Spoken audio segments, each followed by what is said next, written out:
Alrighty guys, welcome back to Star Wars Review. Today I am reviewing Star Wars The High Republic Issue 13, Jedi's End, Chapter 3, The Battle of No Space, which was written by Cavan with art by Ario Inedito, and it came out on January 19th, 2022. So yeah, I thought it was another great issue.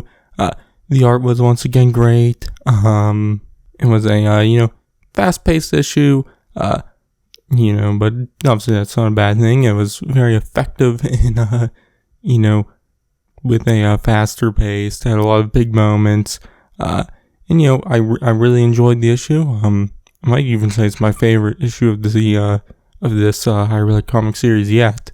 And it was definitely a bigger issue for Avar Kriss. Also, a lot of big moments happening with her and the Nihil Tempest runners and whatnot. So yeah, but I'll just dive into the issue. At the start, we see the Tempest Runners, Lorna D and Zetar at the Great Hall of the Nihil, in no space, talking to a hologram of Mark Yunro. But then the Ataraxia arrives, and so, Mark Yun tells them to defend the hall. They kind of ask Mark Yun if he's coming, and he's like, no.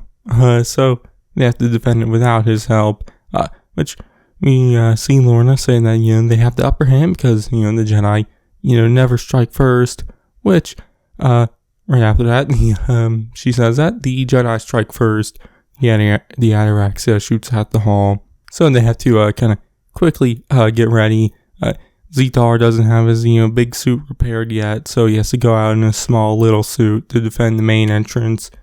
Lorna goes and defends the launching bays, but the Jedi then board the hall. Avar goes in and, isn't taking prisoners. She's just killing whoever she sees, which Keeve is kind of, shocked by that.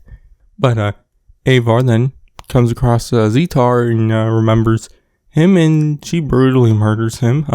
He's kind of using a flamethrower, and she uses the force on it to explode it, and, it kills him.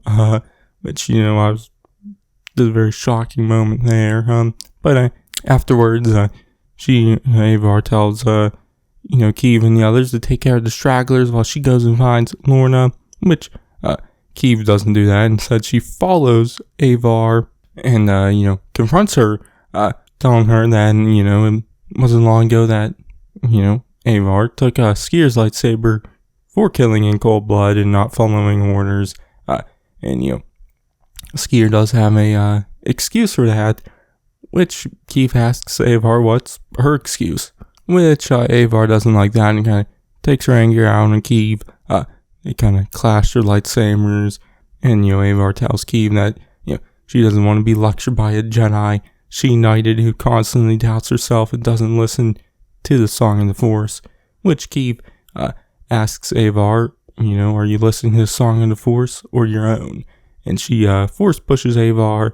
And, then tells her that she's sorry for this, but she's not thinking straight, meaning Avar isn't thinking straight.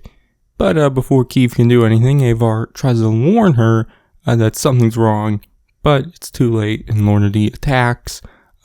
Now in Zetar's suit, Lorna, kind of knocks Keeve to the ground and, unconscious. So Avar grabs her lightsaber and fights D, and they kind of go back and forth. Eventually, Lorna kind of orders the Nihil ships to start attacking the hall, which, obviously, Avar is kind of confused by that, attacking your own people.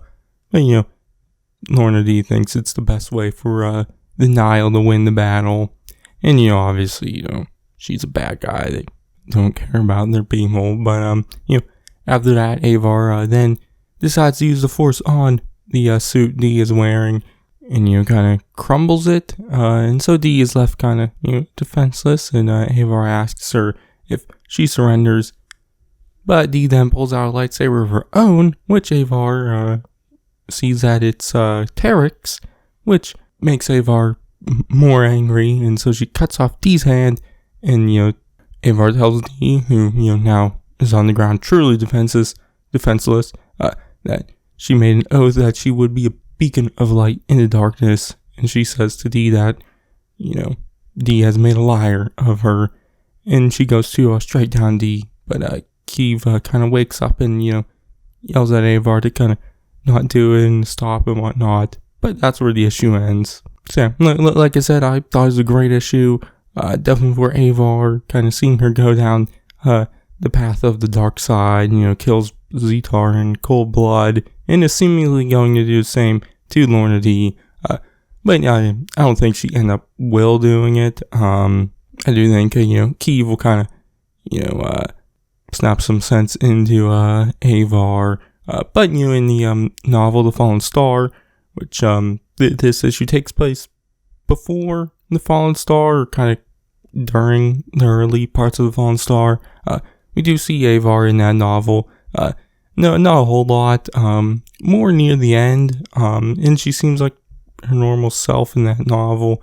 But obviously we don't get any of her point of view or inner thoughts or anything like that. So, we don't see what she's, thinking. But in the novel, we see her Jedi friend Elzar Mann kind of do the same thing, kill in cold blood.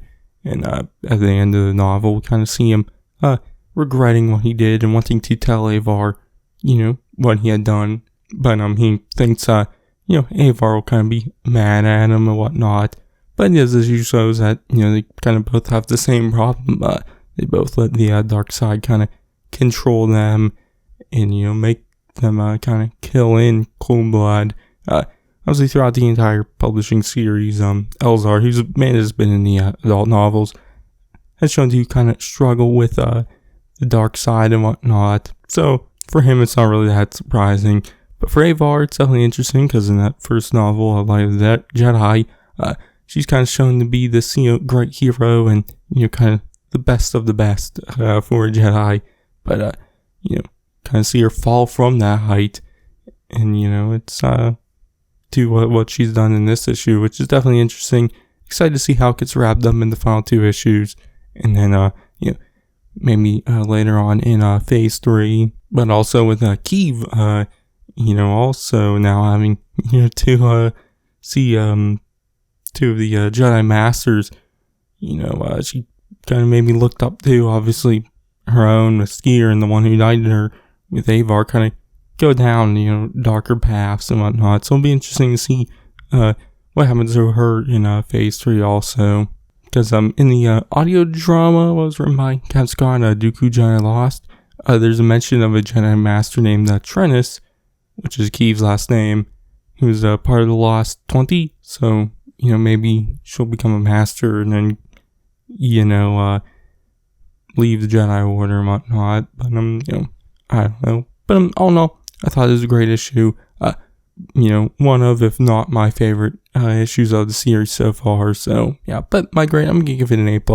So, yeah, but that's going to be it for this one. My next Hyperbolic review will be the Adventures Galactic Bake Off Spectacular, I think it's called. So you can check that out then. But in the meantime, you check out all my other Hyperbolic reviews and everything else I do. But I've been Sarzu, and I'll catch you guys in the next one.